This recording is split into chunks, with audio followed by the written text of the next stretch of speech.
El estruendo de los motores se desvaneció en un silencio ensordecedor. Luego, los gritos.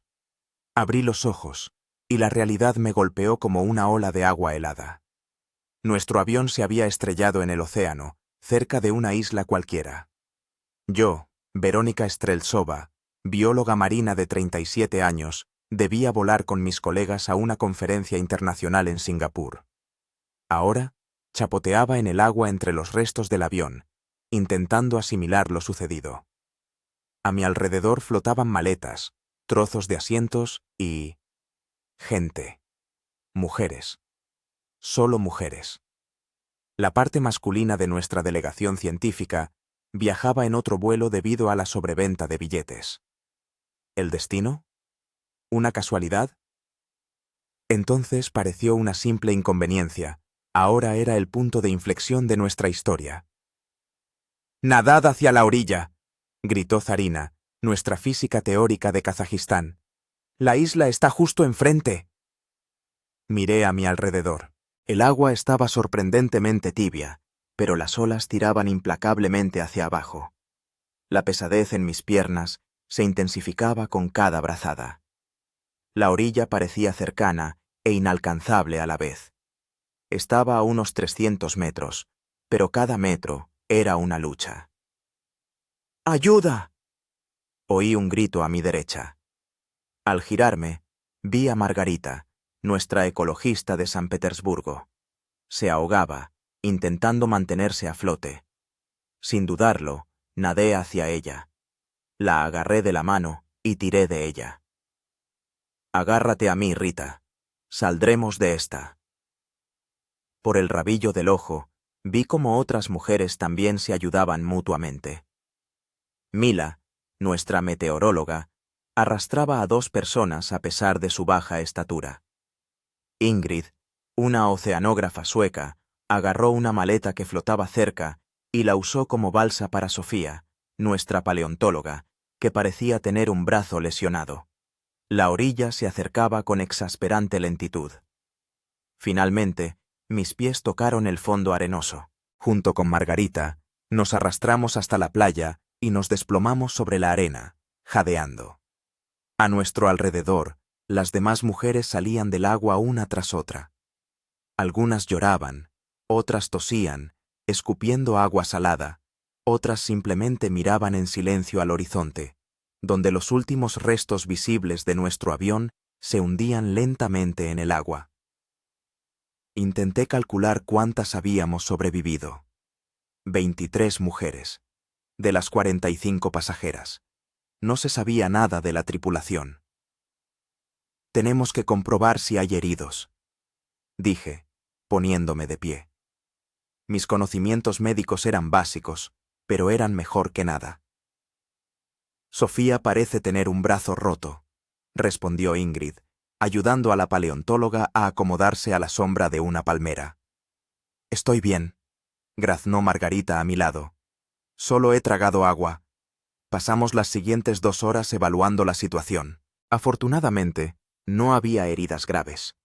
Un brazo roto para Sofía, un corte profundo en la pierna de Mila, un hombro dislocado para Zarina y muchas contusiones y rasguños para las demás. Nadie había muerto durante el accidente, pero varias mujeres estaban en estado de shock.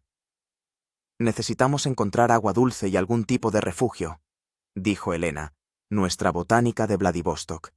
«El sol se pondrá pronto y puede hacer frío por la noche». Miré al cielo.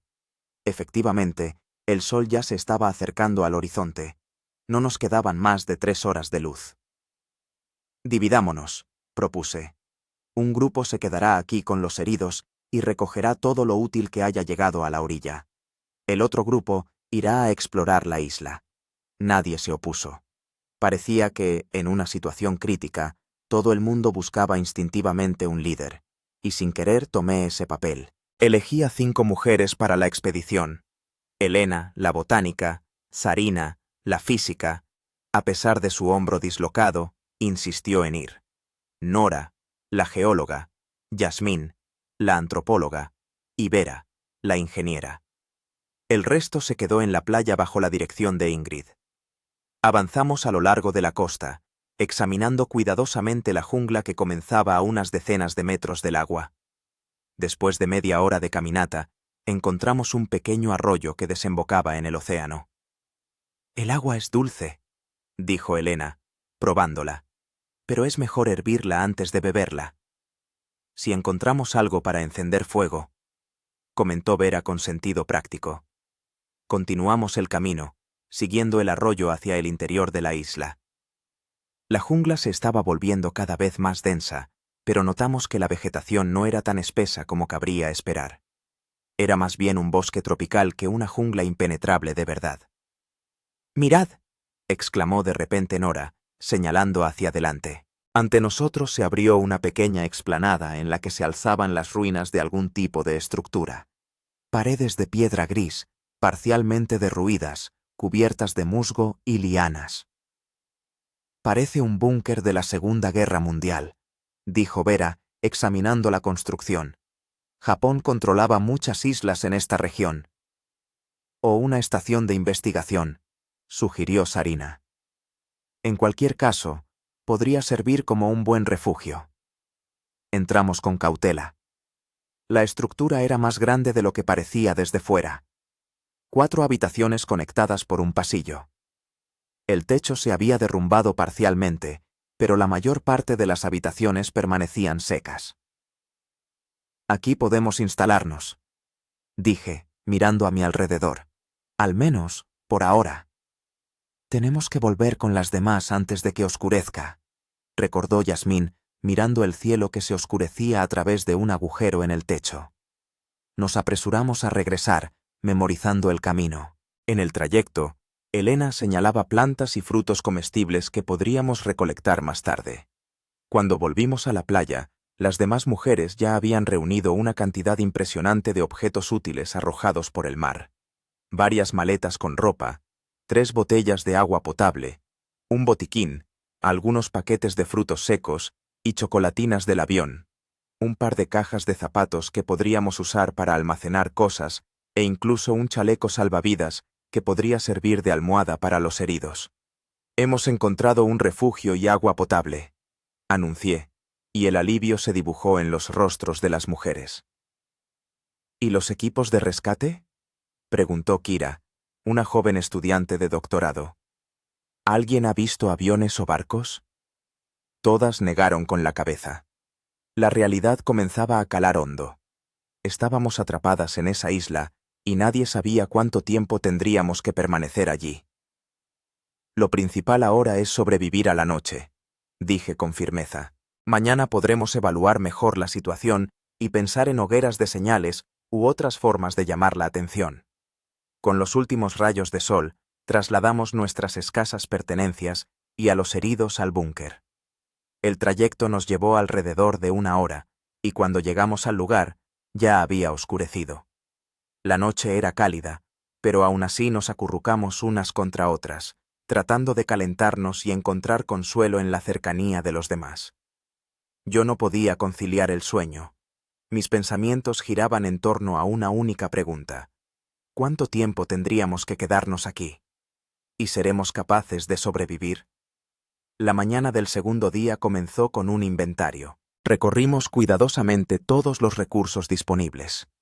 3 litros de agua potable embotellada, 12 paquetes de frutos secos, 8 chocolatinas, un botiquín con un kit básico de medicamentos, vendas, antiséptico, analgésicos, antibióticos, ropa de las maletas, en su mayoría ligera, inadecuada para sobrevivir en la naturaleza, 5 pares de zapatos de diferentes tallas, 3 encendedores con restos de gas, una navaja suiza, que milagrosamente apareció en el bolsillo de la chaqueta de Nora, 2 brújulas y unas gafas de sol.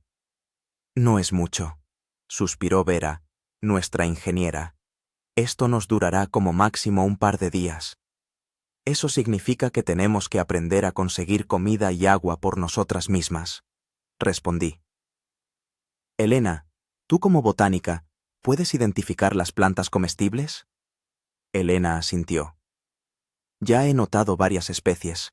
Aquí crecen cocoteros, plátanos, papaya. También he visto ñame silvestre, cuyas raíces son comestibles después de cocinarlas. ¿Y qué hay de los animales?, preguntó Yasmín. He visto lagartos y algunas aves.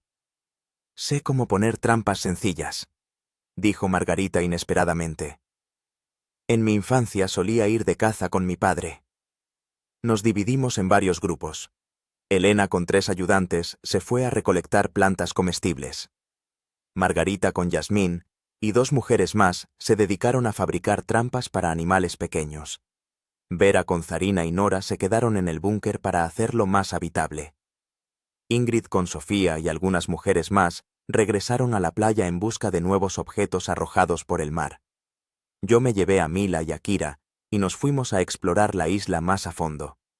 Necesitábamos entender cuán grande era y si había otras fuentes de agua potable. Caminamos a lo largo de un arroyo río arriba. Después de 1 hora de camino, llegamos a una pequeña cascada que caía desde una altura de unos 10 metros en una piscina natural. «¡Miren!», exclamó Kira, señalando una roca cerca de la cascada. «Parece una cueva». Efectivamente, en la roca se veía una abertura oscura. Nos acercamos con cautela. La entrada era lo suficientemente ancha como para pasar sin agacharse. Dentro hacía fresco y seco. «Esto podría ser un refugio mejor que el búnker», dijo Mila, mirando alrededor. «Aquí no hay agujeros en el techo y el agua está cerca». Asentí. «Vamos a explorarla más a fondo».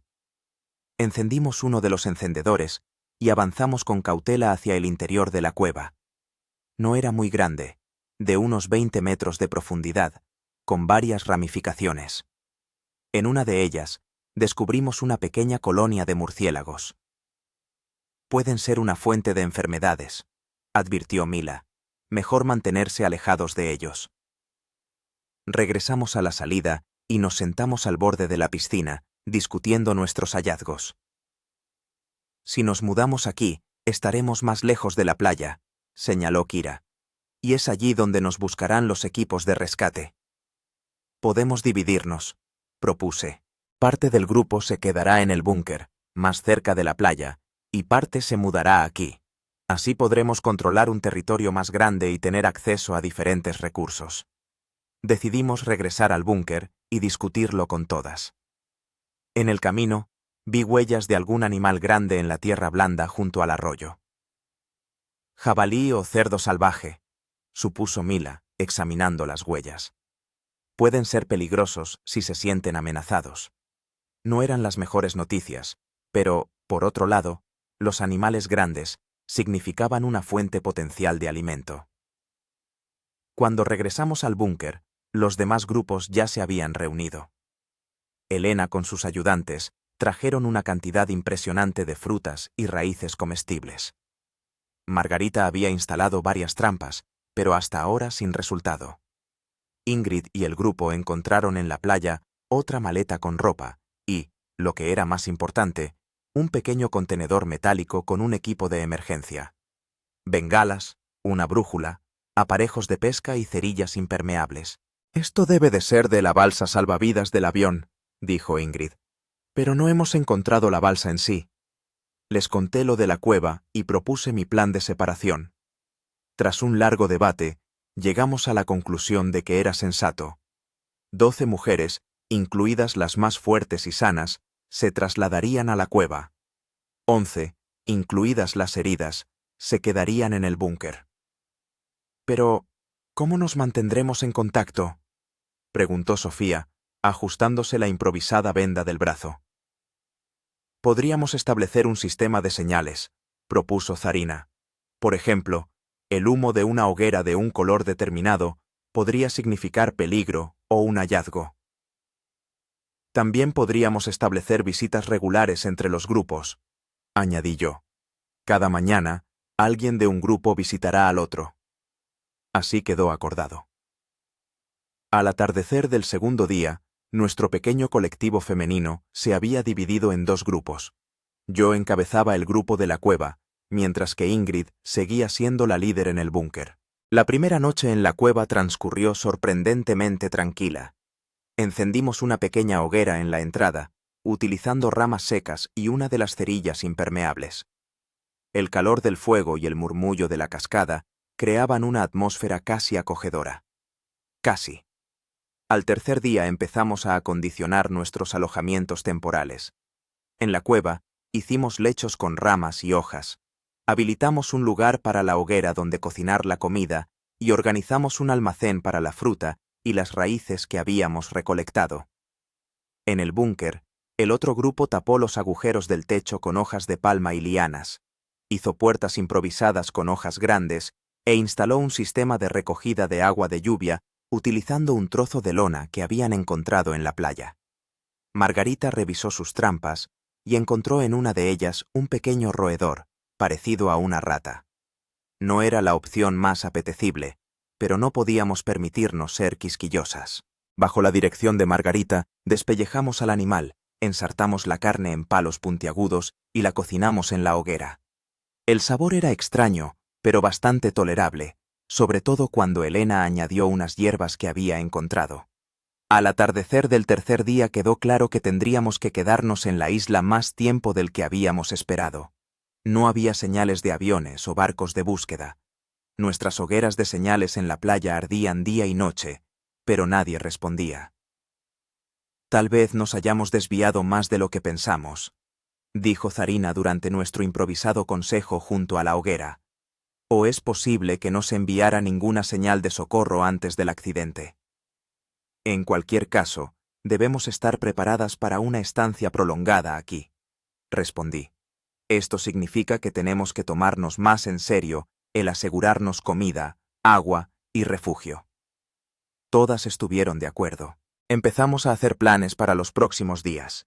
Construir refugios más seguros, crear un sistema de almacenamiento de alimentos, mejorar los métodos de caza y recolección, y seguir explorando la isla. El cuarto día llegó la primera lluvia de verdad. Empezó de repente. El cielo se cubrió de nubes y, en un minuto, nos cayó un chaparrón tropical. En la cueva estábamos protegidas, pero el grupo del búnker tuvo que lidiar con goteras en el techo. Por suerte, se adaptaron rápidamente, colocando todos los recipientes disponibles para recoger el agua de lluvia. La lluvia continuó todo el día, convirtiendo el arroyo en una torrentera y haciendo que los senderos fueran resbaladizos y peligrosos. Aprovechamos este tiempo para descansar y debatir nuestra situación con más detalle. Creo que deberíamos hacer un mapa de la isla, propuso Nora, nuestra geóloga. Si exploramos la zona de forma sistemática, podremos encontrar más recursos y, posiblemente, rastros de presencia humana anterior. De acuerdo, respondí. Y también tenemos que empezar a llevar un calendario. Es fácil perder la noción de los días en una situación así. Encontramos una piedra plana y empezamos a hacer marcas con carbón en ella, señalando los días transcurridos. 4 rayas. Solo habían pasado 4 días desde el accidente y parecía una eternidad. Aquella noche, cuando la lluvia por fin cesó, oímos ruidos extraños procedentes de la selva, algo entre un rugido y un aullido. ¿Qué es eso?, preguntó Kira, asustada. No lo sé, respondí con sinceridad, pero mañana tendremos que averiguar con qué otros habitantes compartimos esta isla. El quinto día trajo nuevos descubrimientos y nuevos problemas. En primer lugar, una de las mujeres del grupo del búnker, Tamara, se despertó con fiebre alta y tos. Teníamos medicamentos básicos del botiquín, pero sin un diagnóstico preciso, era difícil determinar qué era lo que le ayudaría exactamente. En segundo lugar, Margarita y Yasmín, mientras exploraban la parte occidental de la isla, descubrieron una extraña construcción metálica, casi completamente oculta por la vegetación. Parece una torre de radio, dijo Margarita cuando regresaron y contaron su hallazgo. Muy antigua y oxidada, pero aún así. Si realmente es una torre de radio, debe haber una estación de radio en la isla, concluyó Vera. Quizás podamos restaurarla y enviar una señal de socorro. Fue la primera noticia verdaderamente alentadora en días. Decidimos organizar una expedición a esa estructura al día siguiente para examinarla más a fondo. La tarde del quinto día, nos reunimos alrededor de una gran fogata en la playa. Las 23 mujeres juntas. A pesar de la enfermedad de Tamara y el cansancio, el ambiente era optimista. La posibilidad de encontrar una estación de radio en funcionamiento nos daba esperanzas. Incluso si no podemos enviar una señal, dijo Zarina, mirando las estrellas. El simple hecho de que haya habido gente en esta isla en algún momento es alentador. Significa que es posible sobrevivir aquí durante mucho tiempo. Observé a nuestro pequeño grupo de mujeres reunidas alrededor de la fogata. En 5 días habíamos aprendido mucho y vivido muchas cosas juntas. Pero comprendía que las verdaderas pruebas no hacían más que empezar. Para el 10º día en la isla, ya teníamos una idea bastante clara de nuestro nuevo hogar. La isla resultó no ser tan pequeña. Aproximadamente 5 kilómetros de largo y 3 de ancho, con una cadena montañosa en el centro. Encontramos 3 fuentes de agua dulce, un arroyo con una cascada cerca de nuestra cueva, un pequeño lago en la parte central de la isla y otro arroyo en el lado occidental. La torre de radio, descubierta por Margarita y Yasmín, era, en efecto, parte de una antigua base militar japonesa de la Segunda Guerra Mundial. Encontramos restos de varios edificios, casi completamente engullidos por la selva, y lo que en su día fue una estación de radio. Desafortunadamente, el equipo estaba irremediablemente dañado por el tiempo y la humedad. Pero encontramos algunos objetos metálicos útiles que Vera transformó en herramientas primitivas, cuchillos, puntas de lanza e incluso una sierra rudimentaria. Nuestra vida fue adquiriendo poco a poco una cierta rutina. La mañana comenzaba con la revisión de las trampas y la recolección de fruta. Luego, distribuíamos las tareas del día. Mantener las hogueras de señalización en la playa, cazar, pescar, recoger leña, preparar la comida, reparar los refugios. Elena nos enseñó a reconocer plantas y hongos comestibles, lo que diversificó significativamente nuestra dieta. Margarita perfeccionó sus trampas e incluso fabricó un arco y flechas rudimentarios, lo que nos permitió cazar animales de caza mayor. Matamos 2 jabalíes y un animal parecido a un ciervo, pero más pequeño. Vera y Zarina construyeron un destilador simple para obtener agua dulce del mar, utilizando piezas metálicas encontradas en la base y botellas de plástico arrastradas a la costa. Esto se convirtió en una importante fuente de agua de reserva en caso de que las fuentes naturales se secaran o se volvieran inutilizables. Tamara, afortunadamente, se recuperó hacia el final de la primera semana. Su enfermedad resultó ser simplemente un resfriado fuerte, posiblemente causado por el estrés y la hipotermia de los primeros días. Pero no todo fue un camino de rosas. Al 12º día, estalló un serio conflicto entre Ingrid y Zarina por la distribución de los recursos. Ingrid creía que el grupo del búnker debía recibir más comida, ya que allí había mujeres heridas y debilitadas. Zarina, por su parte, insistía en una distribución equitativa, argumentando que el grupo de la cueva realizaba un trabajo físico más pesado. «No podemos dividir al grupo en fuertes y débiles», dijo Ingrid con vehemencia. «Todas estamos en la misma situación y debemos apoyar a quienes necesitan más ayuda que los demás». «No estoy hablando de división», replicó Zarina. «Estoy hablando de justicia. Si los que consiguen la comida pasan hambre, pronto todos pasarán hambre». La discusión amenazaba con convertirse en una seria división. Intervine, proponiendo un compromiso. La distribución de la comida se haría de acuerdo con las necesidades de cada mujer, teniendo en cuenta su estado físico y el trabajo que realizaba. Los enfermos y heridos recibirían porciones adicionales, pero el principio fundamental sería la justicia y la preocupación por el grupo en su conjunto. Después de una larga discusión, todas estuvieron de acuerdo con esta decisión. Pero el incidente demostró lo frágil que era nuestra unidad y lo fácil que el estrés y el miedo podían destruirla. Al 15º día, ocurrió un evento que nos obligó a reconsiderar seriamente nuestras prioridades. Kira y Sofía, mientras recogían fruta cerca del búnker, se toparon con un gran depredador, algo entre un leopardo y un gran gato salvaje.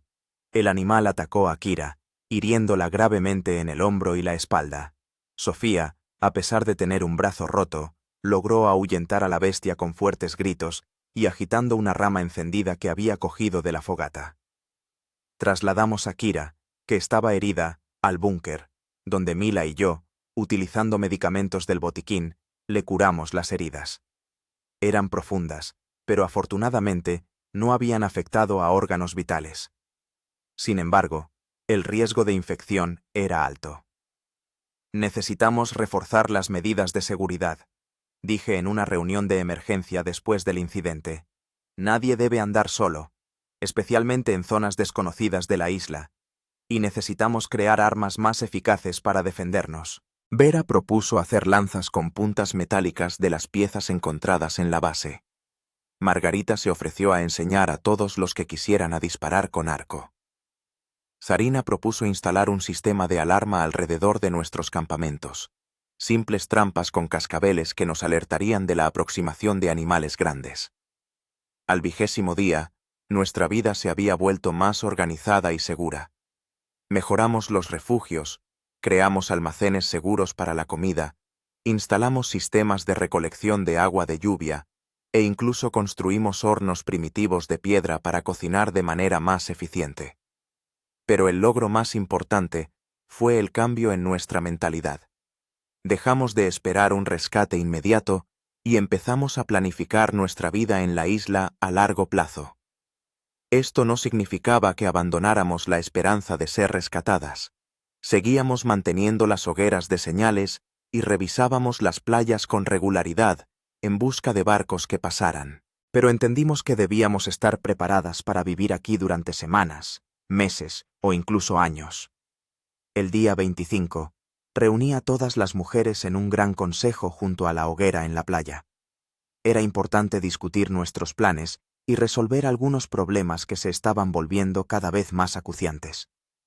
Hemos vivido en esta isla casi un mes, empecé. Durante este tiempo, hemos aprendido mucho y hemos creado muchas cosas. Pero tenemos que pensar en el futuro. ¿Qué pasa si el rescate no llega pronto? ¿Qué pasa si tenemos que pasar meses o años aquí? Tenemos que empezar a cultivar alimentos, dijo Elena. He encontrado varias especies de plantas que se pueden cultivar. Si creamos pequeños huertos cerca de nuestros campamentos, podremos asegurarnos una fuente estable de alimentos. Y también necesitamos construir viviendas más sólidas y cómodas, añadió Vera. Especialmente teniendo en cuenta que pronto podría comenzar la temporada de lluvias o tormentas. Y debemos crear formas más eficaces de protegernos de los depredadores, dijo Margarita, mirando a Kira, cuyas heridas aún estaban cicatrizando. Discutimos estos y otros asuntos hasta bien entrada la noche. Al final, decidimos. Primero, crear 2 asentamientos permanentes, uno cerca de la cueva y otro cerca del búnker, pero con la posibilidad de reunirnos rápidamente en caso de peligro. Segundo, comenzar a cultivar plantas comestibles e intentar domesticar a algunos animales, si es posible. Tercero, construir refugios más sólidos utilizando madera, piedra y otros materiales disponibles. Cuarto, reforzar las medidas de seguridad, incluyendo la creación de armas y sistemas de alerta temprana más eficaces. Quinto, continuar buscando rastros de la presencia humana anterior en la isla, que podrían ayudarnos a sobrevivir o a comunicarnos con el mundo exterior. Sexto, establecer días de descanso regulares, en los que podamos recuperar fuerzas y mantener la moral alta. Después del consejo, me costó mucho conciliar el sueño, pensando en nuestra situación. Por extraño que parezca, me sorprendí pensando que, a pesar de todas las dificultades y peligros, una parte de mí encontraba satisfacción en esta nueva vida. Aquí, en la isla, lejos del ajetreo del mundo moderno, vivíamos una vida más real, más auténtica. Cada acción tenía consecuencias directas. Cada decisión era importante. Veíamos los resultados de nuestro trabajo y sentíamos una profunda conexión entre nosotras y con la naturaleza que nos rodeaba. Por supuesto, echaba de menos mi casa, mi trabajo, las comodidades de la civilización. Pero también entendía que esta prueba nos estaba cambiando, haciéndonos más fuertes, más sabias, más conscientes. Con estos pensamientos, finalmente me dormí, escuchando el sonido de la cascada y la respiración silenciosa de las mujeres que dormían a mi lado en la cueva. Al 40º día en la isla, habíamos creado un sistema de supervivencia bastante estable. Nuestros refugios temporales se habían convertido en pequeñas pero sólidas cabañas, construidas con ramas, lianas y hojas de palma. En la cueva, construimos un cobertizo y paredes cortavientos, y en el búnker reconstruimos completamente el techo y reforzamos las paredes. Elena organizó 2 pequeños huertos, donde empezamos a cultivar tubérculos comestibles, plátanos e incluso encontramos y plantamos algunas semillas de arroz salvaje. Por supuesto, aún faltaba mucho para la primera cosecha, pero la mera posibilidad de cultivar alimentos nos daba esperanza de supervivencia a largo plazo. Margarita, con la ayuda de Vera, perfeccionó el equipo de caza. Ahora no solo teníamos arcos y lanzas, sino también redes para pescar, hechas con trozos de cuerda y lianas encontrados en la playa. Incluso construimos un ahumadero primitivo para conservar la carne y el pescado. Pero con la llegada del día 41, llegaron nuevos desafíos. Comenzó la temporada de lluvias. Aguaceros, que a veces se convertían en verdaderas tormentas tropicales, azotaban la isla casi a diario. Nuestros huertos corrían el riesgo de inundarse y los caminos entre los campamentos se volvieron resbaladizos y peligrosos. Necesitamos construir sistemas de drenaje alrededor de los huertos, dijo Elena, mirando con preocupación los bancales erosionados por la lluvia. Y reforzar los techos de nuestras viviendas. Trabajamos sin descanso, a pesar de la lluvia. Cavamos zanjas alrededor de los huertos para desviar el agua, reforzamos los techos con capas adicionales de hojas y ramas, creamos cobertizos para almacenar leña y mantenerla seca. Pero los problemas no habían hecho más que empezar. En el 43º día, Sofía, cuya mano ya casi estaba curada, resbaló en las piedras mojadas cerca del arroyo y se golpeó fuertemente la cabeza. Perdió el conocimiento y cuando lo recuperó al cabo de unas horas, no recordaba lo que había sucedido. Era evidente que tenía una conmoción cerebral. Necesita reposo absoluto, dijo Mila, examinando a Sofía. Y vigilancia constante durante varios días. Esto significaba que una de nosotras debía permanecer constantemente con Sofía, lo que reducía la mano de obra en un momento ya de por sí tenso. En el 45º día, comenzó una verdadera tormenta. El viento era tan fuerte que arrancaba de raíz pequeños árboles y despojaba de hojas nuestras cabañas. La lluvia caía a cántaros, convirtiendo los arroyos en torrentes embravecidos. El mar se alzaba en olas gigantescas que llegaban casi hasta la línea de la selva, amenazando con arrastrar nuestras hogueras de señalización en la playa. El grupo en el búnker estaba relativamente seguro gracias a las sólidas paredes de piedra. Pero nuestro campamento junto a la cueva corría peligro de inundación, cuando el nivel del agua en la poza bajo la cascada comenzó a subir. «Debemos evacuar a la parte superior de la cueva», ordené al ver cómo el agua se acercaba a nuestras cabañas. «Lleven solo lo indispensable». Apenas tuvimos tiempo de trasladar las provisiones de alimentos, herramientas y medicamentos a lo más profundo de la cueva cuando el agua inundó nuestro campamento. Afortunadamente, la cueva tenía varios niveles, y pudimos subir lo suficiente para estar a salvo. La tormenta continuó durante 3 días. 3 días estuvimos sentadas en la oscuridad de la cueva, economizando fuego y comida, escuchando el aullido del viento y el estruendo de los truenos afuera. 3 días no supimos nada del grupo en el búnker, sin posibilidad de contactarlos. Cuando la tormenta finalmente amainó, Salimos y vimos la devastación. Nuestro campamento junto a la cueva estaba prácticamente destruido. Las cabañas habían sido arrastradas por el agua, el huerto estaba inundado, muchas herramientas y provisiones se habían perdido. Debemos comprobar inmediatamente cómo está el grupo en el búnker, dije, contemplando la destrucción. ¿Quién viene conmigo? Zarina, Nora y Yasmín se ofrecieron voluntarias. Las demás se quedaron para reconstruir el campamento. El camino hacia el búnker, que normalmente tomaba alrededor de 1 hora, ahora requirió casi 3. Los senderos habían sido arrasados, los árboles derribados y, en algunos lugares, se habían formado verdaderos pantanos. Varias veces perdimos el camino y nos vimos obligadas a dar grandes rodeos, evitando los escombros y las zonas inundadas. Cuando finalmente llegamos al búnker, nos sentimos aliviadas al ver que había resistido. Las paredes de piedra protegieron a los habitantes del viento, y su ubicación en una pequeña elevación los salvó de la inundación. Ingrid y las demás mujeres nos recibieron con alegría y preocupación. «Pensábamos que el mar se las había tragado», exclamó Ingrid, abrazándome. Cuando comenzó la tormenta, vimos cómo el agua subía hacia su campamento. «Logramos refugiarnos en la parte superior de la cueva», respondí. «Pero nuestro campamento está destruido. Perdimos muchas provisiones y herramientas». «Nosotras también tenemos pérdidas», dijo Ingrid. «El techo se derrumbó parcialmente, y algunas provisiones de alimentos se echaron a perder debido a la humedad. Pero lo principal es que todas estamos vivas. Decidimos que, por el momento, el grupo de la cueva se quedaría en el búnker. Juntas podríamos reconstruir más rápido lo destruido y crear refugios más sólidos en caso de nuevas tormentas». Las siguientes 2 semanas se dedicaron a la reconstrucción. Trabajamos de sol a sol, construyendo nuevas cabañas, restaurando los huertos, fabricando nuevas herramientas en lugar de las perdidas. Fue un trabajo duro, complicado por las continuas lluvias y la escasez de materiales.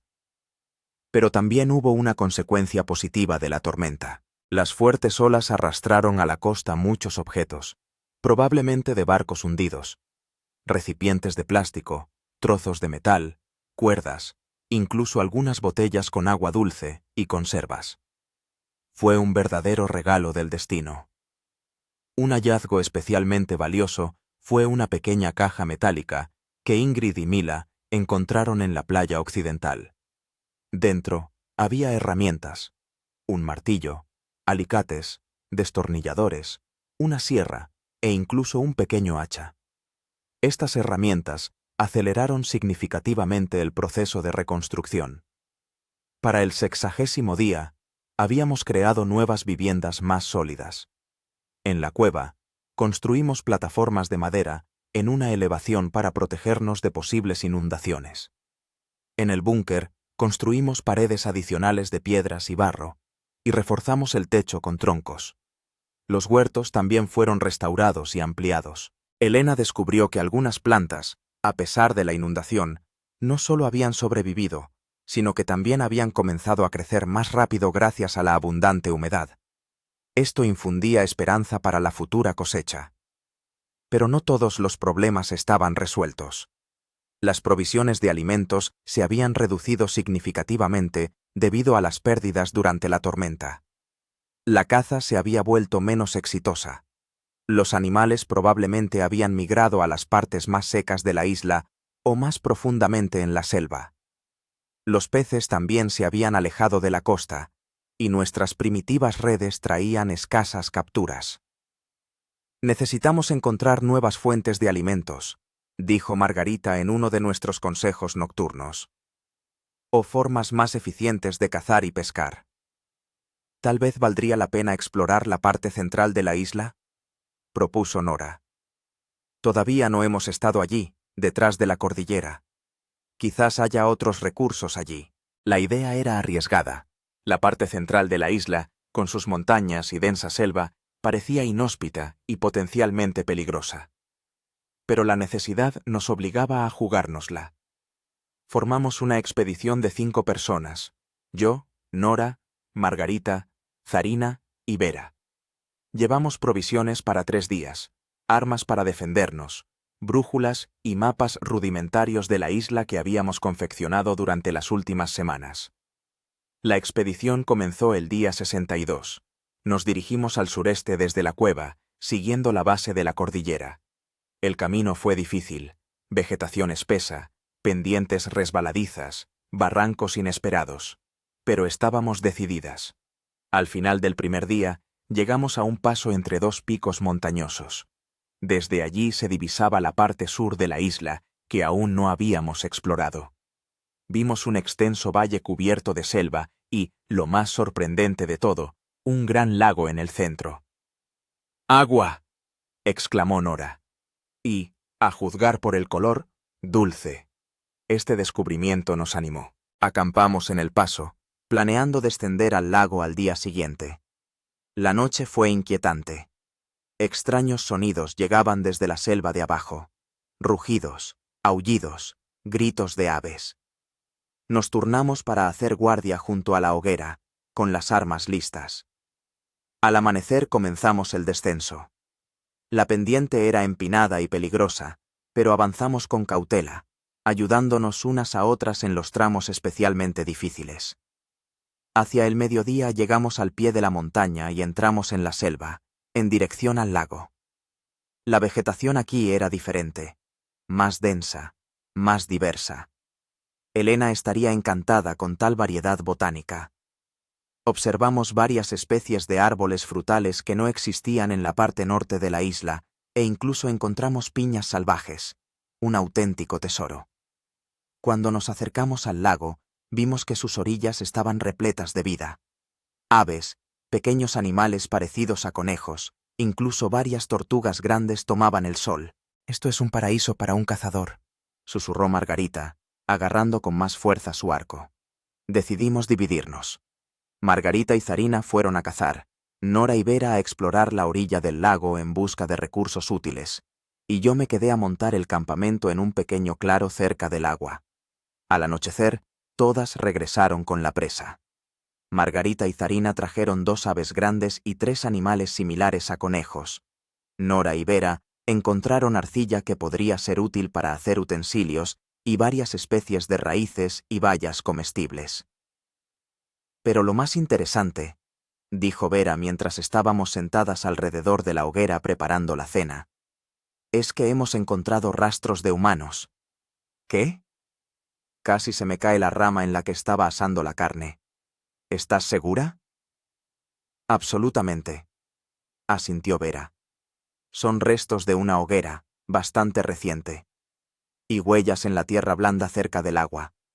Esta noticia nos alteró a todas. ¿Quién más podría estar en esta isla? ¿Otros supervivientes? ¿Nativos de los que no sabíamos nada? ¿O tal vez rescatistas que nos estaban buscando? Mañana debemos investigar esos rastros con más detalle, decidí. Si hay otras personas en la isla, debemos encontrarlas. La noche transcurrió en una tensa espera. Aumentamos el número de guardias junto a la hoguera y mantuvimos las armas listas. La incertidumbre asustaba más que los peligros conocidos de la selva. Al amanecer nos dirigimos al lugar donde Nora y Vera habían visto las huellas. Todavía estaban allí, claras impresiones de pies descalzos en la tierra húmeda junto al lago. A juzgar por el tamaño, eran huellas de un adulto, posiblemente un hombre. Comenzamos a seguir esas huellas, que discurrían a lo largo de la orilla del lago y luego se adentraban en la selva. Después de unos cientos de metros, llegamos a un pequeño claro donde encontramos un refugio primitivo. Una choza hecha de ramas y hojas, claramente construida por manos humanas. ¡Hola!, grité, deteniéndome al borde del claro. ¿Hay alguien ahí? Silencio. Nos acercamos con cautela a la choza. Estaba vacía, pero dentro encontramos claras señales de presencia reciente. Restos de comida, herramientas primitivas de madera y piedra, incluso algo parecido a un calendario, muescas en un trozo de madera, agrupadas de 7 en 7. Sea quien sea, lleva aquí algún tiempo, dijo Zarina, examinando las muescas. Y lleva la cuenta de los días. Pero, ¿dónde está ahora?, preguntó Margarita, mirando a su alrededor. La respuesta llegó de repente. Desde la selva salió un hombre, alto, moreno hasta el punto de ser negro, con una larga barba y cabello, vestido solo con un taparrabos hecho de alguna tela. En sus manos sostenía una lanza con una punta de piedra. Nos quedamos paralizadas, sin saber qué esperar. El hombre también se detuvo, mirándonos con sorpresa. ¿Quiénes son ustedes?, preguntó finalmente en un inglés rudimentario. Nosotras naufragamos, respondí, también en inglés. Nuestro avión se estrelló en el mar hace unos 2 meses. ¿Y usted quién es? El hombre bajó la lanza y se acercó lentamente. Me llamo Jack, dijo. Yo estaba en un yate que se estrelló contra los arrecifes durante una tormenta. Hace 3 años. 3 años. Este hombre había pasado 3 años en la isla completamente solo. Parecía increíble. ¿Estás solo?, preguntó Jack, examinándonos con asombro no disimulado. No, somos 23 mujeres, respondí. Vivimos en la parte norte de la isla, junto a la cueva y en el viejo búnker. Jack asintió. Conozco esos lugares. Pero prefiero vivir aquí, junto al lago. Hay más comida y menos tormentas. Aquel era un encuentro providencial. Un hombre que había sobrevivido solo en aquella isla durante 3 años podía enseñarnos muchísimo. Y, quizás, juntos tendríamos más posibilidades de rescate. Ven con nosotros, propuse. Podemos unir fuerzas. Jack vaciló. Era evidente que, tras años de soledad, se había desacostumbrado a la compañía, pero al final accedió al menos a visitar nuestros campamentos. Os mostraré el camino de vuelta, dijo. Hay una ruta más fácil a través de la jungla que la que tomasteis para llegar. Recogimos nuestras pertenencias y seguimos a Jack. Se movía por la jungla con la seguridad de quien conoce cada árbol, cada sendero. Gracias a él, el camino de vuelta nos llevó solo un día en lugar de 2. Cuando regresamos al campamento junto a la cueva, la reacción del resto de las mujeres al ver a Jack fue una mezcla de asombro, incredulidad y esperanza. Algunas temían al desconocido, otras se alegraron de ver una cara nueva, especialmente la de alguien que podría ayudarnos a sobrevivir. Jack, por su parte, parecía abrumado al ver a tanta gente después de años de aislamiento. Hablaba poco, se mantenía a la defensiva, pero accedió a quedarse unos días y compartir sus conocimientos sobre la supervivencia en la isla. Aquel encuentro marcó un antes y un después en nuestra historia de supervivencia. Jack nos mostró nuevos métodos de caza, nos enseñó a construir refugios más resistentes, nos habló de los cambios estacionales en la isla y de cómo prepararnos para ellos. También confirmó nuestras conjeturas sobre la antigua base japonesa y nos habló de otros sitios históricos en la isla que aún no habíamos descubierto. Pero lo más valioso fue su información sobre los barcos que pasaban cerca de la isla. 2 veces al año pasan barcos de carga, dijo Jack, generalmente a principios de verano y a mediados de otoño. He intentado llamar su atención con hogueras, pero sin éxito. Quizás juntos lo logremos. Aquella era la primera esperanza concreta de rescate. Si Jack tenía razón, y los barcos realmente pasaban cerca de la isla con regularidad, teníamos una oportunidad. Solo teníamos que averiguar cómo hacer que nuestras señales fueran más visibles. Al día 70, Jack se había convertido en una parte indispensable de nuestro colectivo. A pesar de su recelo inicial, se adaptó rápidamente a la vida en sociedad y parecía complacido de poder volver a interactuar con la gente. Se llevaba especialmente bien con Vera, cuyas habilidades de ingeniería impresionaban a su mente práctica. Juntos comenzaron a trabajar en un nuevo proyecto: la construcción de una gran hoguera de señales en el punto más alto de la isla. Debía ser una estructura que pudiera encenderse rápidamente cuando apareciera un barco, y que produjera mucho humo visible a gran distancia. Necesitamos recolectar mucha madera seca y hojas, explicaba Jack, y añadir ramas verdes y musgo para que haya humo. La hoguera Debe ser lo suficientemente grande como para que se vea a muchos kilómetros de distancia. Todas nos involucramos en esta tarea. Cada día, grupos de mujeres partían hacia diferentes partes de la isla, recogiendo materiales para la hoguera. Otras se ocupaban de las tareas habituales: conseguir comida, mantener los campamentos, fabricar herramientas y ropa. La vida adquirió un nuevo ritmo y un nuevo propósito. Ya no solo sobrevivíamos día tras día, sino que trabajábamos activamente en nuestro rescate. Pero el destino nos tenía preparada una nueva prueba. El día 85 de nuestra estancia en la isla, ocurrió lo que todas temíamos subconscientemente. Margarita, volviendo de cazar, resbaló en las rocas y cayó desde una altura de unos 5 metros. La encontraron Zarina y Yasmín, que estaban cerca. Margarita estaba inconsciente, con una fractura evidente en la pierna y posibles daños internos. La trasladamos al búnker, donde Mila y yo hicimos todo lo posible para ayudarla con nuestros limitados conocimientos médicos y nuestras escasas reservas de medicamentos. Jack, que durante sus años en la isla había adquirido algunas habilidades para tratar lesiones, nos ayudó a fabricar una férula para la pierna rota con ramas y lianas. Pero la situación era grave. Margarita permaneció inconsciente durante casi un día, y cuando finalmente despertó, se quejó de un fuerte dolor en el abdomen, lo que podía indicar una hemorragia interna. «Necesita atención médica de verdad», dijo Mila, mirando con preocupación el rostro pálido de Margarita. «Lo que podemos hacer aquí no es suficiente». Aquel era un momento de verdad.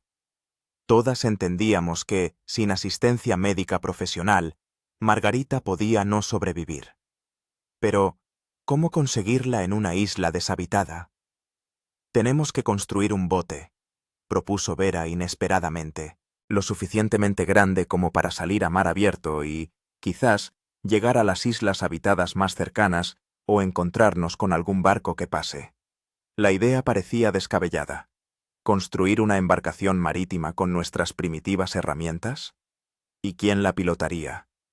Ninguna de nosotras era una navegante experimentada. «Puedo construir una canoa», dijo Jack tras un largo silencio. «He hecho pequeñas para pescar en la laguna, pero para mar abierto se necesita algo más resistente y grande». «Yo puedo ayudar con los cálculos y la construcción», añadió Vera. «Tengo conocimientos básicos de construcción naval». «Y yo sé orientarme por las estrellas», dijo Zarina. «No es lo ideal, pero es mejor que nada». Así nació el plan de salvación.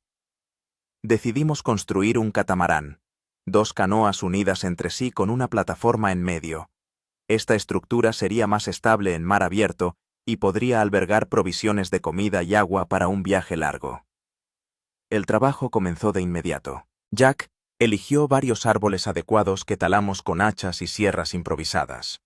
Luego comenzó la minuciosa tarea de vaciar las canoas de los troncos. Era un trabajo arduo que requería tiempo y paciencia. Paralelamente, Vera, con ayuda de las demás, recolectaba y preparaba los materiales para la plataforma y el mástil. Zarina estudiaba el cielo estrellado cada noche clara, intentando elaborar un mapa rudimentario para la navegación. Mientras tanto, el estado de Margarita empeoraba. Tenía fiebre alta, lo que indicaba una infección. Usamos los últimos antibióticos del botiquín, pero parecía que no estaban haciendo efecto. «Tenemos que acelerar el trabajo», les dije a Jack y a Vera al 90º día. «Margarita no durará mucho». Asintieron, comprendiendo la gravedad de la situación. Movilizamos todas las fuerzas, incluso las mujeres que normalmente se dedicaban a buscar comida y mantener el campamento, se unieron a la construcción. El trabajo continuó día y noche, a la luz de las hogueras. El día 93, la primera canoa estaba lista. Tenía unos 5 metros de largo y era lo suficientemente ancha como para albergar a 3 personas. La botamos al agua en una bahía protegida para probarla. Se mantenía a flote bien, aunque necesitaba algunos retoques. La segunda canoa se terminó el día 96. Ahora tocaba la parte más complicada: unirlas y construir la plataforma y el mástil. pero el tiempo jugaba en nuestra contra. Margarita había caído en un estado semiconsciente, su respiración era superficial y su pulso débil e irregular. No le quedan más de unos pocos días, dijo Mila en voz baja, saliendo del refugio después de otro examen. Esta noticia nos hizo trabajar con redoblada energía. El día 98, el catamarán estaba casi listo. Usamos lianas y trozos de cuerda encontrados en la playa para asegurar la estructura. Hicimos un mástil con un árbol joven y recto y una vela cosiendo trozos de tela, principalmente de la ropa que podíamos sacrificar. Mañana haremos pruebas en la bahía, dijo Jack, mirando con orgullo nuestra creación. Si todo va bien, pasado mañana podremos salir al mar. Todos entendíamos que era una empresa arriesgada. Incluso si el catamarán aguantaba, viajar en mar abierto en una embarcación primitiva era extremadamente peligroso. Pero no teníamos otra opción. La vida de Margarita dependía de ello. El día 99, botamos el catamarán al agua en la bahía.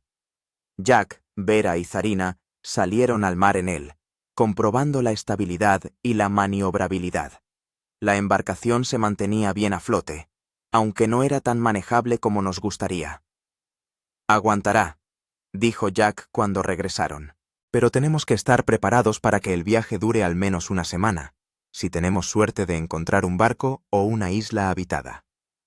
Comenzamos a prepararnos para la expedición. Había que decidir quién se embarcaría. Después de largas deliberaciones, la elección recayó en Jack, como el más experimentado, Vera, para reparar la embarcación en caso de necesidad, Zarina, para la navegación, y yo, para cuidar de Margarita durante el viaje. Las demás mujeres debían quedarse en la isla y seguir manteniendo las hogueras de señalización en caso de que pasaran barcos. Reunimos provisiones de comida y agua para 2 semanas, medicamentos, herramientas para reparar la embarcación, armas para protegernos y bengalas encontradas en un contenedor de emergencia. La noche antes de la partida, todos nos reunimos alrededor de una gran hoguera en la playa. Fue un momento de unión y despedida. Nadie sabía si volveríamos a vernos. Si en un mes no volvemos ni enviamos ayuda, dije, dirigiéndome a las que se quedaban, considerad que no lo hemos logrado. Seguid viviendo como habéis aprendido. Sois fuertes, sobreviviréis. Muchos lloraban. Durante estos meses nos habíamos convertido en una familia, y la separación, incluso temporal, era dolorosa. La mañana del día 100 amaneció clara y sin viento, condiciones ideales para comenzar el viaje. Trasladamos con cuidado a Margarita al catamarán, acomodándola en una camilla improvisada en la plataforma. Estaba consciente, pero muy débil. «No deberíais arriesgaros por mí», susurró, mirándonos con los ojos nublados por el dolor. «No lo hacemos solo por ti», respondí, apretando su mano. «También por todos nosotros. Es nuestra oportunidad de salvación». Las últimas despedidas, los últimos abrazos. Luego, Jack, Vera, Zarina y yo ocupamos nuestros lugares en el catamarán. Las demás mujeres ayudaron a empujar la embarcación al agua e izamos la vela. El viento llenó la vela improvisada y el catamarán se alejó lentamente de la costa. Observamos cómo la isla, que se había convertido en nuestro hogar durante 100 días, se hacía cada vez más pequeña en la distancia. 20 mujeres estaban de pie en la playa, despidiéndose con la mano hasta que nos convertimos en un punto en el horizonte. El primer día en el mar transcurrió relativamente tranquilo. El viento nos favorecía y el mar estaba moderado. Nos dirigíamos hacia el oeste, en dirección a donde, según los cálculos de Zarina, debían estar las islas habitadas más cercanas. Margarita se pasó la mayor parte del día durmiendo, lo que quizás era lo mejor, ya que el sueño aliviaba su dolor. Revisaba su estado con regularidad, le cambiaba los vendajes y le daba de beber. Su fiebre no bajaba, pero al menos no empeoraba. La noche en el mar fue impresionante y aterradora a la vez. Una inmensa oscuridad nos rodeaba, solo las estrellas sobre nuestras cabezas y el leve chapoteo de las olas contra los costados de nuestra embarcación. Nos turnábamos para vigilar, controlando el rumbo y el estado del catamarán. Al segundo día, el tiempo empezó a empeorar. El cielo se cubrió de nubes, el viento arreció y el mar se encrespó. Nuestro catamarán se balanceaba sobre las olas y nos costaba mantener el rumbo. «Se acerca una tormenta», dijo Jack, mirando al horizonte. «Tenemos que prepararnos». Aseguramos todo lo que podía soltarse, nos atamos a la embarcación con cuerdas para que no nos arrastrara una ola y cubrimos a Margarita con una tela impermeable hecha de varias capas de hojas impregnadas de resina natural. La tormenta nos alcanzó al atardecer. Las olas se elevaban varios metros, el viento desgarraba la vela y la lluvia nos azotaba la cara. Luchábamos con todas nuestras fuerzas, achicando el agua que inundaba la plataforma e intentando mantener la embarcación en el rumbo correcto. En un momento dado, una ola especialmente fuerte golpeó el costado y uno de los cascos se agrietó. El agua empezó a entrar rápidamente. «¡Hay que taponar la vía de agua!», gritó Vera por encima del ruido del viento y las olas. Ella y Jack corrieron hacia el casco dañado, intentando taponar la grieta con trozos de tela y cubrirla con resina. Pero en esas condiciones era casi imposible. «¡Nos hundimos!», gritó Zarina presa del pánico al ver cómo subía el agua. Miré a Margarita. Estaba consciente y lo entendía todo. En sus ojos no vi miedo, sino una extraña calma y determinación. «Usen las bengalas», dijo en voz baja pero firme. «Ahora o nunca». Asentí y saqué las bengalas de una bolsa impermeable. Solo teníamos 3 y las guardábamos para el momento en que viéramos un barco. Pero ahora no había otra opción. Lancé la primera bengala. La primera se elevó hacia el cielo, estallando en chispas rojas que parecieron ser absorbidas de inmediato por la lluvia y la oscuridad. Al cabo de un minuto, lancé la segunda. El mismo resultado. «Es inútil», dijo Jack con desesperación. «Nadie nos verá con este tiempo». Pero aún así lancé la tercera, la última bengala. Y en ese momento ocurrió un milagro. A través del ruido de la tormenta escuchamos un bocinazo, lejano pero nítido. Y luego vimos una luz, un reflector que escudriñaba las olas. «¡Un barco!», gritó Zarina. «¡Nos han visto!». En efecto, el haz del reflector se detuvo sobre nosotros y el bocinazo se repitió, ahora más cerca y con más fuerza. Los minutos siguientes se fundieron en un caos de gritos, olas, luz y ruido. Un barco grande, al parecer un carguero, se acercó a nosotros lo máximo posible sin comprometer la seguridad. Vimos cómo bajaban un bote salvavidas con varias personas. Se acercaron a nuestro catamarán que se hundía y unas manos fuertes nos ayudaron a subir al bote. Trasladaron a Margarita con especial cuidado y uno de los rescatistas, al parecer un médico, empezó a examinarla de inmediato. «Están a salvo», nos dijo el capitán del bote en inglés con un fuerte acento. «Los llevaremos al barco». Cuando subimos a bordo del carguero Estrella del Norte, nos recibió una tripulación de 10 hombres, todos con la misma expresión de asombro en la cara. «¿De dónde vienen?», preguntó el capitán, un hombre alto y canoso con el rostro curtido por el sol. «No hemos recibido señales de socorro en esta zona». Le contamos nuestra historia, el accidente de avión, los 100 días en una isla desierta, las 20 mujeres que seguían esperando ser rescatadas allí. El capitán escuchó con creciente asombro. «Nos dirigimos a Singapur», dijo cuando terminamos. «Pero me pondré en contacto de inmediato con la Guardia Costera para informarles sobre sus compañeras en la isla. Enviaréis una operación de rescate». Mientras tanto, habían trasladado a Margarita a la enfermería del barco, donde el médico de a bordo comenzó a prestarle los primeros auxilios. «Necesita una operación urgente», dijo después de examinarla. Tiene una hemorragia interna y una infección grave. Haremos todo lo posible para estabilizar su estado hasta llegar al puerto. Me desplomé en una silla junto a la cama de Margarita, sintiendo cómo la adrenalina abandonaba mi cuerpo, dando paso al agotamiento. Lo habíamos logrado. Nos habíamos salvado. Y pronto rescatarían al resto. Margarita abrió los ojos y me sonrió débilmente. Hemos sobrevivido, susurró. Todas nosotras.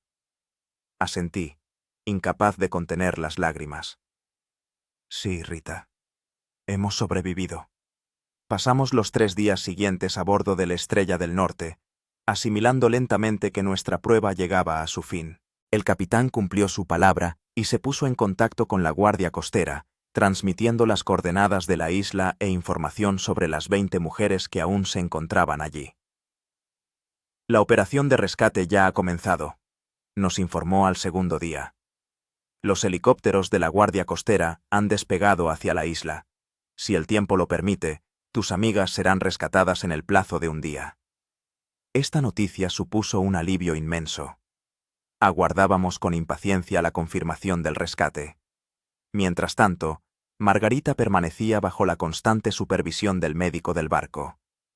Su estado se había estabilizado gracias a los antibióticos y a una transfusión de sangre, pero aún necesitaba una operación seria que solo podía realizarse en un hospital.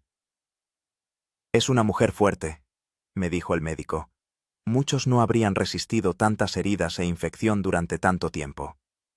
Asentí, pensando en todo lo que habíamos pasado durante esos 100 días en la isla. En realidad, todos habíamos resultado ser más fuertes de lo que imaginábamos. Jack, Vera y Zarina se adaptaron a la vida en el barco con diferente facilidad. Zarina, como científica, estaba entusiasmada con la posibilidad de estudiar el moderno equipo de navegación y pasaba horas conversando con el timonel. Vera se interesaba por la mecánica del barco y pasaba el tiempo en la sala de máquinas. ¿Y Jack? Jack parecía perdido e inseguro, como si el regreso a la civilización después de 3 años en la isla fuera para él una prueba más dura que la propia supervivencia. No estoy seguro de poder vivir de nuevo entre la gente, me confesó mientras estábamos en la cubierta, mirando la puesta de sol.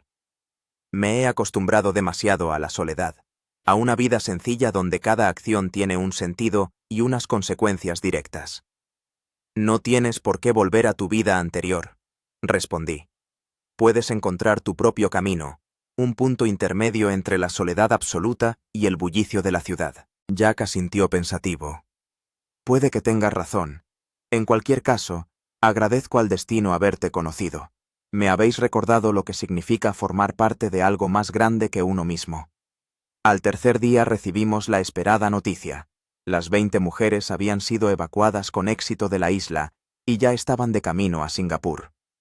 Están bien, dijo el capitán, transmitiéndonos un mensaje de los rescatistas. Sorprendentemente bien, dadas las circunstancias. Sus amigas han creado un sistema de supervivencia impresionante. Sonreí, imaginando a los rescatistas descubriendo nuestras cabañas, huertos, sistemas de recogida de agua e instrumentos de caza. Sí, habíamos logrado mucho en esos 100 días. Al amanecer del día 103 desde el naufragio, vimos la costa de Singapur. Los modernos edificios, el puerto, los barcos, todo parecía irreal después de los meses pasados en la isla salvaje. En el puerto nos esperaba una auténtica delegación, representantes de las autoridades, médicos, periodistas. La historia de las mujeres que sobrevivieron en una isla desierta durante más de 3 meses ya había dado la vuelta al mundo. Margarita fue trasladada de inmediato al hospital, donde le esperaba una operación de urgencia. Al resto, también nos llevaron a un centro médico para un chequeo y tratamiento. Los días siguientes transcurrieron en una vorágine de procedimientos médicos, entrevistas, reuniones con funcionarios y, finalmente, el tan esperado reencuentro con las demás mujeres de nuestro grupo, que llegaron a Singapur un día después. Fue un encuentro emotivo. Lágrimas, abrazos, interminables relatos de lo que había ocurrido después de nuestra partida. Resultó que los rescatistas las habían encontrado gracias a una gran hoguera de señales que habían mantenido día y noche después de nuestra marcha. Confiábamos en que encontraríais ayuda, dijo Ingrid abrazándome con fuerza, pero aún así nos estábamos preparando para vivir en la isla durante mucho tiempo, si hacía falta. La operación de Margarita fue un éxito, aunque los médicos dijeron que su recuperación llevaría varios meses. Su pierna rota requería una operación adicional y las secuelas de la infección aún tardarían en desaparecer. Pero lo principal es que había sobrevivido. Jack, al parecer, era un australiano que había desaparecido hacía 3 años durante una travesía en solitario en yate. Su familia ya lo daba por muerto, y la noticia de su rescate se convirtió en una sensación.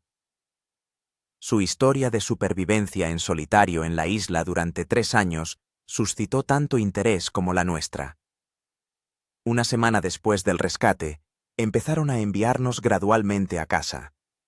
Para muchas de nosotras, esto significaba regresar a Rusia, para otras, a sus países de origen: Suecia, Kazajistán, Ucrania. Antes de separarnos, nos reunimos en la sala de conferencias del hotel, donde nos habían alojado temporalmente. Fue un momento de despedida, pero también un momento para darnos cuenta de lo que habíamos pasado juntas. «Nunca volveremos a ser las mismas», dijo Elena, mirando nuestro círculo. «Lo que hemos vivido nos ha cambiado para siempre». Todos asintieron en señal de acuerdo. Cada una de nosotras sentía esos cambios a su manera. Algunas se habían vuelto más fuertes físicamente, otras, mentalmente. Algunas habían replanteado sus prioridades vitales, otras habían encontrado un nuevo propósito. «Debemos mantenernos en contacto», propuso Yasmín. «Quizás crear un grupo en las redes sociales o reunirnos con regularidad». La idea fue recibida con entusiasmo. Nadie quería romper por completo los lazos que se habían forjado durante esos 3 meses de supervivencia conjunta. Yo miraba a esas mujeres, bronceadas, delgadas, con las manos callosas y cicatrices, pero con los ojos claros y la espalda recta, y sentía un orgullo increíble. Lo habíamos conseguido. No solo sobrevivimos físicamente, sino que conservamos nuestra humanidad, nuestra capacidad de cooperación y ayuda mutua. Aquella noche, antes de despedirnos, nos hicimos una foto grupal. 24 mujeres y un hombre, hombro con hombro, con sonrisas que decían más que cualquier palabra. Epílogo. Ha pasado 1 año desde nuestro rescate. La vida para la mayoría de nosotros ha vuelto a la normalidad, más o menos. Yo he retomado mi trabajo como bióloga marina, aunque ahora miro el océano con una nueva comprensión y respeto. Todos mantenemos el contacto a través del grupo que creamos. 103 días. Compartimos noticias, nos felicitamos en las fiestas, a veces nos vemos si coincidimos en la misma ciudad. Margarita se ha recuperado por completo, aunque cojea de la pierna derecha. Ha escrito un libro sobre nuestra experiencia que se ha convertido en un bestseller y pronto será adaptado al cine. Elena utilizó sus conocimientos sobre las plantas de la isla para investigaciones científicas y descubrió varias especies nuevas, una de las cuales nombró en honor a nuestro grupo. Sarina volvió a la física, pero también se ha convertido en consultora de supervivencia e imparte conferencias sobre navegación en condiciones extremas. Vera ha diseñado una serie de herramientas compactas de supervivencia, inspiradas en nuestra experiencia en la isla. Jack, después de pasar unos meses en Australia, decidió que la vida de la ciudad no era para él. Compró una pequeña casa en la costa y lleva una vida sencilla, dedicándose a la pesca y organizando excursiones para turistas. A veces nos escribe para contarnos sobre su nueva vida. En cuanto a mí, he cambiado. Todos hemos cambiado. La experiencia de la supervivencia me enseñó a valorar las cosas sencillas: el agua potable, la comida, un techo sobre la cabeza. Pero, sobre todo, me mostró la fuerza del espíritu humano y la importancia de la comunidad. A veces, por la noche, me despierto con el sonido de la lluvia sobre el tejado y por un instante Pienso que todavía estoy en la isla, en la cueva, escuchando el ruido de la cascada. Y, por extraño que parezca, en ese momento no siento miedo, sino una extraña nostalgia. 103 días en una isla deshabitada. 103 días de lucha, adaptación, descubrimientos y crecimiento. 103 días que nos cambiaron para siempre. Sobrevivimos. Y no solo sobrevivimos, sino que aprendimos a vivir de una nueva manera.